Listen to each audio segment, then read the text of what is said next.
All right, 105, fire in the hole. You're watching Playing the Game Daily. It is a Friday, April 24th, 2020, 105 Eastern Time. Hope everyone is having a great Friday. To the extent that Friday really means anything anymore, right? I suppose if you're working from home and your business hours wrap up, at 5 o'clock, 6 o'clock on a Friday afternoon, evening, then maybe Friday does have that feel, but you're not fighting that traffic to get home in a lot of cases. It's just a little bit different now. I don't know. Do Sundays have the same feel that they used to, and Mondays, or everything is just kind of a blur in a lot of ways, given the quarantine and this whole coronavirus thing. But be that as it may, it is Friday, and let's get into a little Fortnite talk to kick things off here, because yesterday there was this Travis Scott virtual concert event that was watched by, I think it was about 12.3 million concurrent viewers. Let me say that one more time. 12.3 million concurrent viewers for this Travis Scott virtual concert event in Fortnite. Fortnite is such an interesting piece of work, because it's something that it really has transcended games, right? And we've seen Epic come out and mention the fact that it's more about, there's more to it than just the games and the gameplay in and of itself. I mean, basically what you have in some respects is Fortnite as a social hub, a place where people come together in a virtual environment, but come together nonetheless. And hey, listen, in 2020 coronavirus world, that's kind of the best we can do for events and to experience things together. And so this is the latest virtual event that Fortnite has put on. Last year, you may recall, there was this Marshmello concert that went on. He's sort of a music producer slash DJ. He had his own event there. We've seen other in-game events that aren't necessarily tied to music. There was a recent Deadpool event, I believe. We've seen events tied to the Avengers films. There was the Infinity Gauntlet event, and there was an Endgame event more recently. We've seen Star Wars get in on the action, right? There was, I think, some kind of showing of relating to the film at one of the, I think it was Risky Reels, I guess it must have been. In the Fortnite world, there's an area on the map where it's kind of like a drive-in movie theater, and so they had some event relating to Star Wars around that. And so, we've seen Epic mention in the past that it's about more than just the game. It's about creating an experience. It's about the game serving as a platform. And in this case, it was for a music event featuring Travis Scott, which I admittedly did not watch, but I've read a fair amount about it this morning. And like I said, 12.3 million viewers tuned in, logged in, got in the game to experience this thing. And I guess it's going to be running again over the weekend. But, Epic has taken, I think, a fairly progressive view of what games can be as we move forward. It's not just this isolated, you go into this virtual world on your own, right? I mean, multiplayer gaming is everywhere now. It's about the social experience in a lot of ways. And a lot of times that social experience is purely about the gameplay. You're playing with your friends. You're playing the game with your friends. But we've seen Fortnite on multiple occasions promote in-game events that have nothing to do with the gameplay of the game itself, right? And here's the latest example of it. They've also had these kind of season turnover events where the game moves from one phase to the next, where you'll have a particular series of events that are scripted, but the only way to access them is by being in the game, logged in.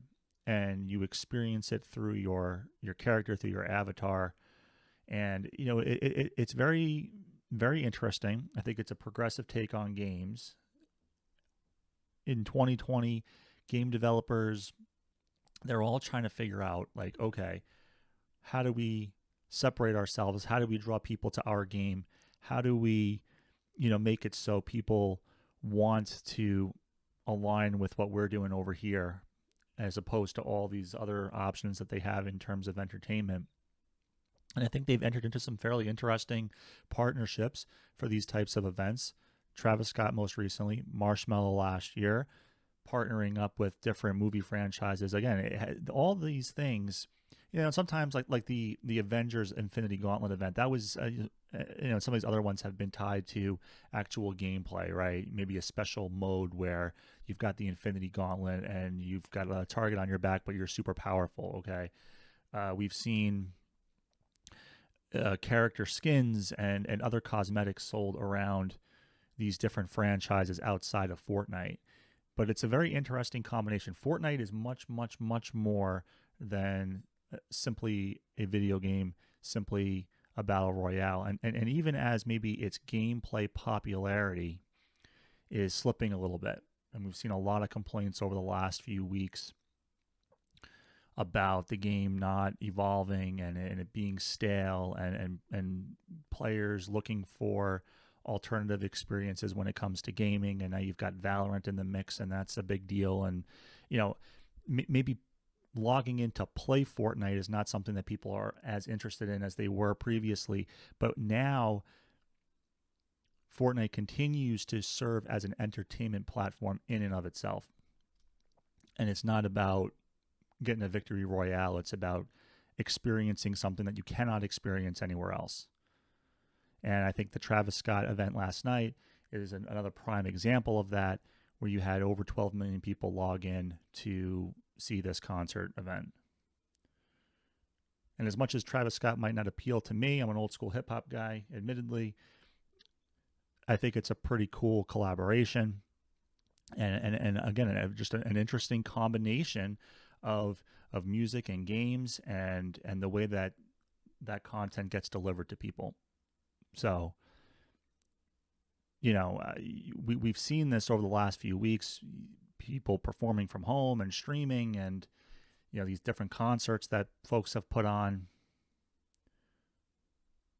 This is a more intricate take on that, I think, in some respects, and it's something that Fortnite, I think, has gotten pretty good at, and I expect that we will see more of these types of collaborations as things move forward, as we move forward. I think as long as the game can maintain, a decent user base, it makes sense for artists and other franchises, whether it be movies or things like that, to enter into these types of arrangements and deals with Epic and via Fortnite.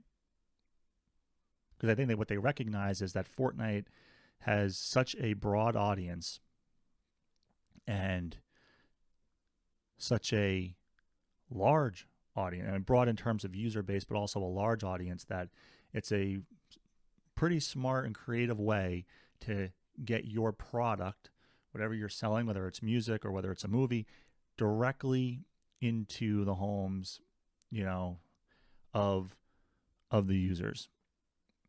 So you have to tip your hat, I think, where it's due. And I think this is pretty good. I think this is pretty cool for 2020. I think it's pretty good that you've got games evolving as an entertainment form. Like I said, it's not just about sitting down and playing a single player campaign or just simply playing multiplayer with your friends anymore and getting that creative flow going. It's about experiencing entertainment. It's about being a social hub. So, I mean, look, if Fortnite's not your thing, well, then this is kind of irrelevant, but I don't know. Maybe this is where the future trends in terms of games and VR, I think, is really the next step beyond this, right? VR will take it to the next level where you don't necessarily have to be part of a game to experience something. We'll all just throw on our VR headsets. We'll log in and we'll experience something virtually in that sense, and you'll experience it with people all across the world, and your friends and your family who are located elsewhere. This will become, the norm. I think that would be pretty cool, frankly. One more time, 12.3 million concurrent viewers of this Travis Scott thing via Fortnite. I mean, who would have thought, Go back 2-3 years if we would have been saying that you'd be watching concerts within a video game and you get 12 million people to watch it. So anyway, good day for Fortnite, I'm sure. Other bit of news here, 2 items I wanted to raise. One was this Nintendo hack that has come to light here. I will say that it looks like about 160,000 or so accounts have been affected, and Nintendo is disabling the ability to log into a Nintendo account through a Nintendo Network ID, referred to also as an NNID, because of these hacking attempts. It sounds like a bunch of logins and passwords were obtained illegally, and we've had, I guess, in-game names, nicknames, dates of birth, country, email addresses, all may have been accessed, and there are even reports of some fraudulent purchases. So what is Nintendo saying? Well, they're recommending that you enable two-factor and authentication if you already don't have that going, which is, I suppose, a good idea. And they've also taken steps to reset affected accounts, notify those people of the breach of their information, and also disabling the ability to log into a main Nintendo account through a Nintendo Network ID. So not great news on that front, but it is what it is, and now you have to figure it out. Second bit of news, Riot Games. It's like, do I ever come on and not talk about Riot? It seems these days that Riot has got its hand in a lot of different things. I mean, look, they already had League of Legends, and that's a huge deal, obviously. And now with Valorant, huge deal. So some news from them on the League of Legends front, though. They've partnered up with Red Bull to bring a new daily League of Legends tournament series to the mix. It's called the Red Bull Power Spike, and it uses the Battlefy platform, which I have limited experience with, but it's one of these platforms that lets you find and play against other people. And basically, this is going to be one-on-one tournaments that happen on a daily basis. So let me draw an analogy. I mean, this whole quick resolution to these types of competitive events, I think, is consistent with what we've seen in other areas. The daily fantasy leagues now are a big thing, right? You've got DraftKings and the like, where the whole idea is you can do you don't have to invest weeks or months of your time and energy to see some sort of resolution and hopefully some sort of reward, right? If you think about playing a season-long fantasy football league and you have to be invested every single week, and you have to add and drop and make trades and this, and you have to constantly monitor it, blah blah blah. Compare that against a situation where it's like, hey, you're going to play this week, you're going to pick a team, and you'll know if you've won or lost, you'll know if you've got a reward or not. Again, it's 2020. There are so many options for entertainment and content and so many things to do that people are less inclined to maybe get roped into something that takes a longer term commitment. So this is very similar to that, this Red Bull Power Spike, right? In that you'll have daily one-on-one tournaments and you'll get resolution. So an interesting development, but again, I think consistent with what we see more generally speaking. And I mean, Riot is just, I mean, they're just a freight train right now in terms of the juice they have, both with League, obviously, and continuing to evolve League despite it being around for a long time. And Valorant is now huge and just, a freight train in and of itself, and all the tournaments that are going on there. So interesting developments. So one more time, Riot Games and Red Bull have partnered to bring a new League of Legends tournament series, the Red Bull Power Spike, daily one-on-one tournaments, unique prizes to the winners. Pretty cool. Starts up later this week, I guess, or early next week. It's Friday, so the 27th. Let's see. Where do we see that? April 27th must be Monday, right? So there you go. Red Bull Power Spike. If you're a League person, maybe something that you're interested in, go check that out. And yeah, that's it. So what did we cover today? So we hit up Travis Scott and Fortnite, that's a big deal. 12.3 million viewers yesterday. It will run over the weekend, so if you've missed out on it and now you've heard about it and you want to check it out, I suppose you can do it. My understanding is it will be replayed over the weekend.